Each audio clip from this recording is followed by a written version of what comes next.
Right, time for an update on the special. This is the one with the Crossflow engine. And we had an intermittent spark.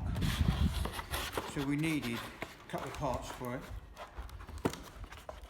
One is the inlet manifold. And instead of buying points and a condenser, bearing in mind the distributor is so difficult to access, I decided to go for AccuSpark electronic ignition. Improved starting, smoother rider, more reliable, increased power, better fuel, nearly invisible when fitted, never needs adjustment. That'll do. So, have a bit of a read of the instructions. We'll have a go at fitting it together, shall we? Right, I've done a little bit of homework with the instructions, and let me explain to you how this works. With the AccuSpark, it needs to be connected to the negative side of the coil to fire the sparks, and the positive side of the battery, normally the coil, to power the unit, unless you have one of these ceramic resistors in the circuit. So what's happening here is the power from the battery, when you put the ignition on, comes in here, and there's a resistor here, and it drops the voltage down, and it then goes, and imagine it isn't connected to the solenoid here, it just goes straight round to the coil from there. So it's a reduced voltage to the coil. But when you start the engine, this is given 12 volts, cutting out the resistor. So what's happening is, as you start the car, the voltage drops with the current being drawn from the starter motor. And this helps with that, because it gives you 12 volts straight from the battery without using a resistor. So the coil runs on a lower voltage most of the time, except for when starting. It gets given a boost of high voltage to give a big spark when starting. Now that affects the AccuSpark in that if you have a car with a balance resistor like this, you have to give a 12 volt supply to the AccuSpark, not through the balance resistor. So we'll have to do 2 wires instead of 1. Well, a little bit of wiring, I'll show you. Right, as you can see, I've set the little white mark on the crankshaft pulley wheel to top dead centre on the casting of the timing chain. So we know where number 1 is, we're at number 1. So remove the rotor arm. We need to remove the points and condenser.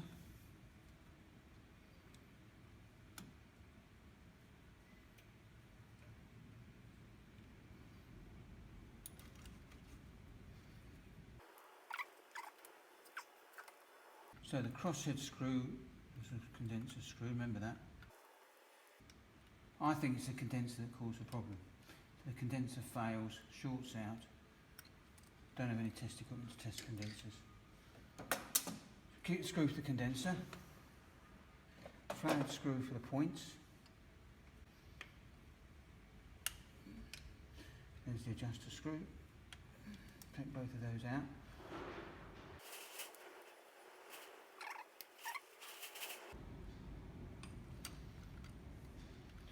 So there's the bare distributor, no points, no condenser.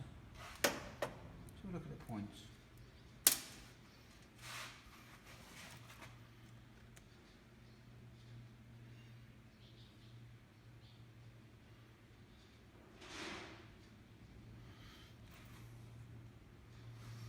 Don't look that bad.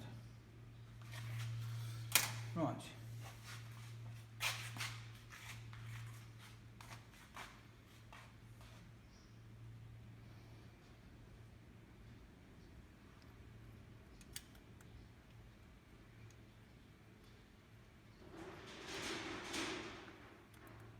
It doesn't matter how that goes, because it has to fire at every point.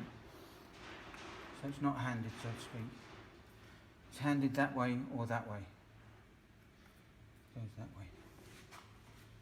I'll try and fix with the AccuSpark. See which of these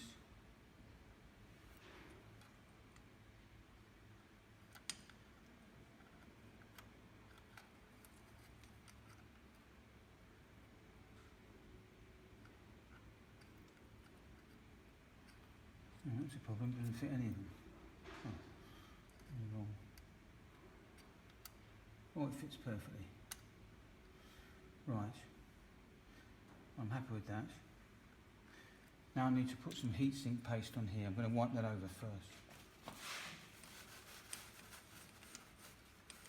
I'm going to put heatsink paste on the bottom of the AccuSpark. Sort of helps take away any heat that it generates. Now I just noticed another little part in the... Not sure where that goes. Oh, that goes there.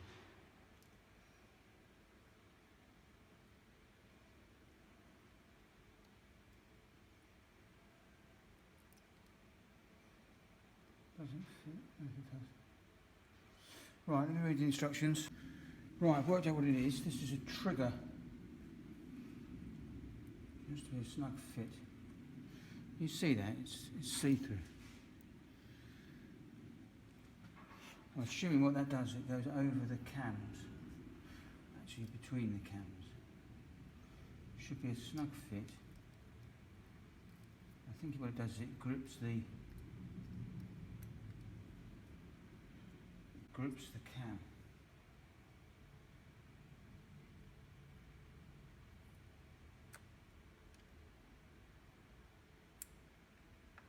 Oh, I see, that just folds over.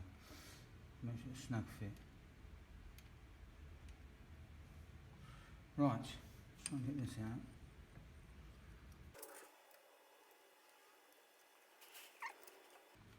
I think what I'm going to do is release these two screws, just to release that plate. Just going to release this a little bit further.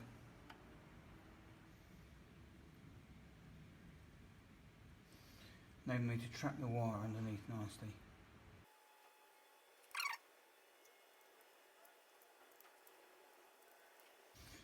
There's two wires there. The black wire goes to the coil.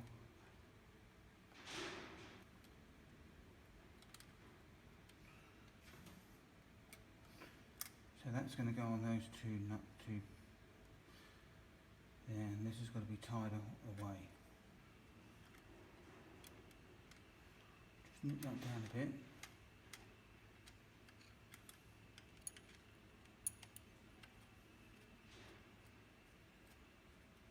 Can always come back to that.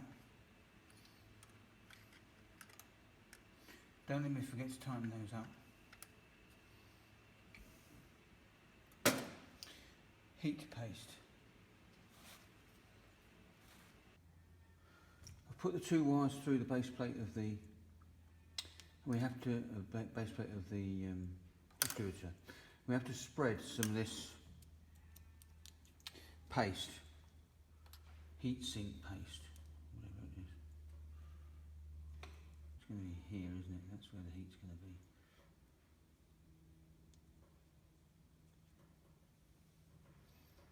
Don't know how much you put on.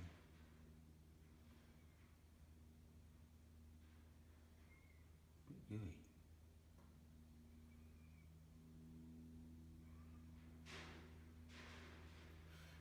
And that goes there. And it goes there. That will hold it while I put it on.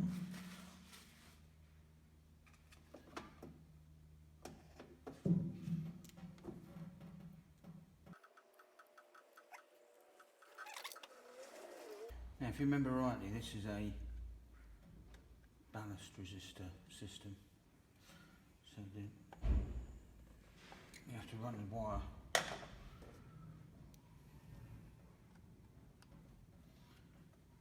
from these new electronic points.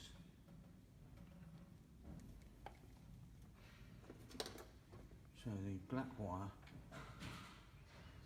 goes to the negative side of the coil. A bit long, isn't it? I think the coil's a lot nearer on this than it would be on most vehicles.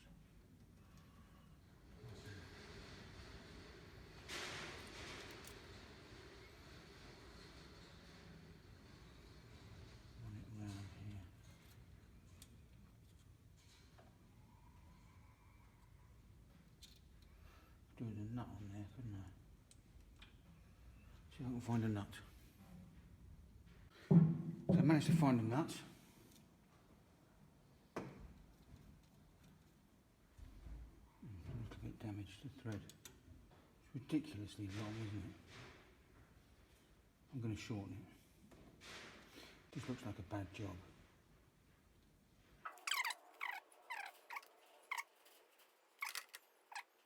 I'll just solder that.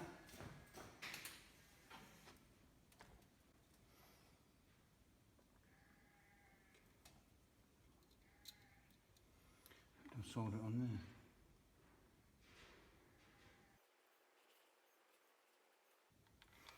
Nicely soldered. Switch to the heat gun.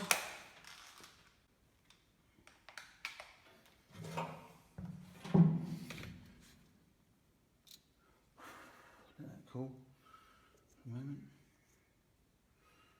Put that over it. It won't go away. Yes, it will.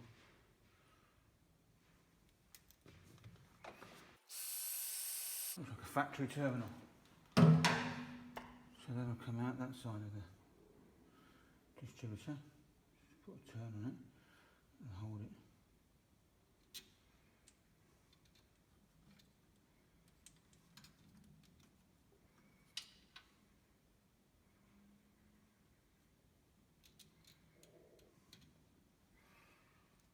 I'll wind my little nut down.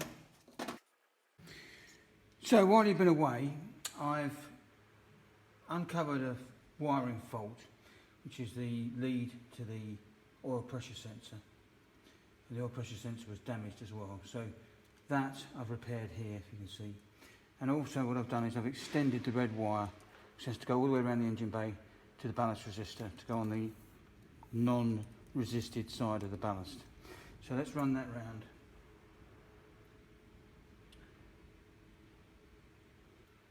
Make it nice and neat. Neat means robust. That's looking good. So we've got the red wire going all the way around to the side of the ballast resistor that is not ballasted. Noticed my plug has gone inside there.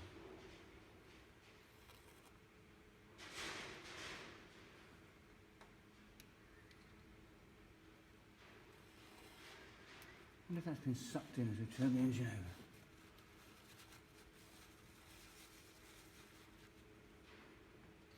over. Possibly. Number one, coming out to top to the centre. It's sucked it in. So we're going to go around the other side and connect the red wire to the non-ballast side of the resistor. I've been a little bit busy while you've been away, and I've extended this red wire here and replace the sheathing here and change the oil pressure sensor here and improve the wiring to that, so we've got a nice neat job there. So just to recap, we've wired the black wire of the AccuSpark to the negative terminal of the coil, but the coil is ballasted, so the power that it receives from this brown wire goes through a resistor, and the red wire that powers the AccuSpark mustn't go through the resistor. It needs to come straight from the ignition, or when you turn the ignition on, the power supply. So I've routed that through here under the front of the underneath by the water pump, out that side and round. See the red wire there? Goes all the way around to the ballast resistor, and I put a little piggyback connector on there. So I'm just going to check the wiring diagram on the instructions one more time and then put the distributor cap back on. I've left the timing as it was. That's actually pointing to number one.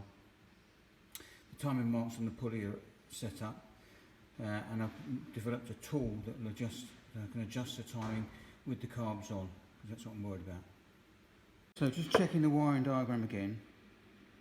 We've got power coming from the fuse box to the ignition key, to the power side of the ballast resistor, So the existing wiring was going through the balance resistor and then to the coil. We have a new red wire which comes direct to the power side of the balance resistor. But we've still got ballasted power going to the positive terminal of the coil.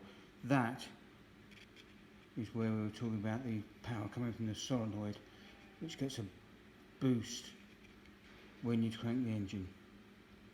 And this is the black wire goes to the negative side of the coil.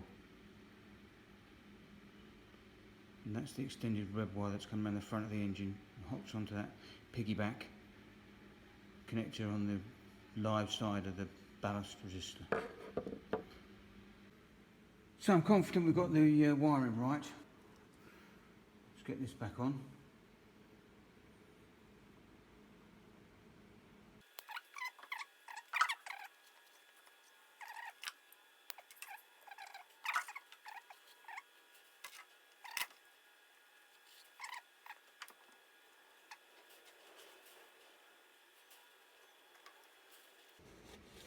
Thought that was going to be troublesome. And these want to come through here.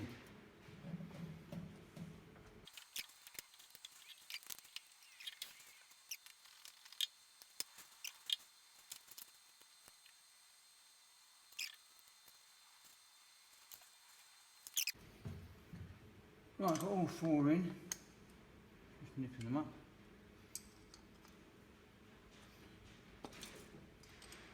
Still very loose.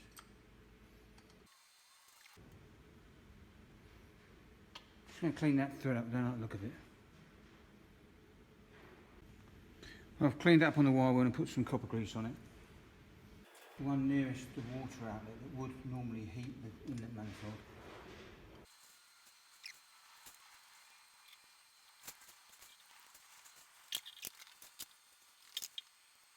Right, we've got the spark plug leads back on, we've got the fuel line on, we've got the wiring complete for the coil, HT leads connected, we've topped out with water. Time to give it a go. Bit of ethanol. See if she cracks up.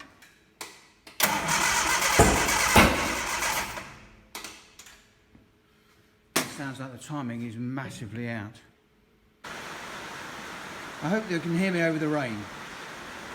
I tried to start it a moment ago and it backfired and sounded like the timing was massively out. So I sat down and had a cup of tea to think about it. And I realised I was 180 degrees out. So when you find the timing mark on the crankshaft pulley, you've got two chances of getting it top dead centre without checking the rockers. So I had the timing 180 degrees out. And that was compounded by the fact that I managed to put the distributor cap on 180 degrees out of alignment.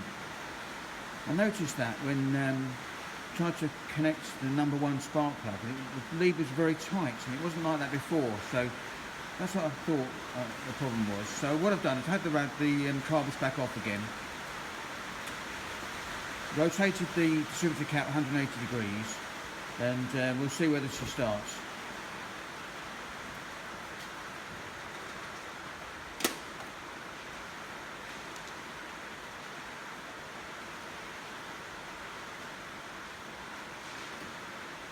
Fingers crossed.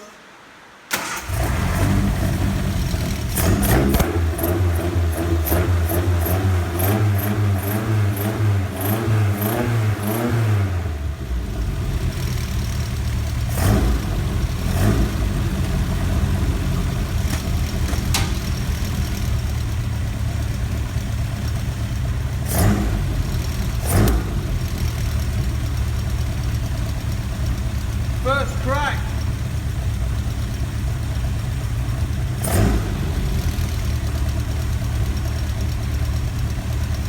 Here it's tapping.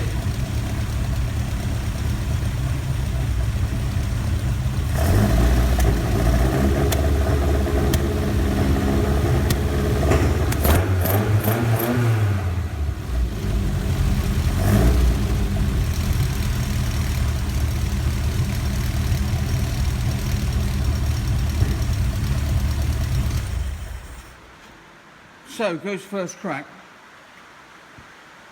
Spitting back a little bit through that front throat of the car, and I can hear a little bit of a tapping noise, so I think it might be rockers need adjusting. So let's get into that and see what we find. But that'll be in the next video. Thanks for watching, subscribing and comments.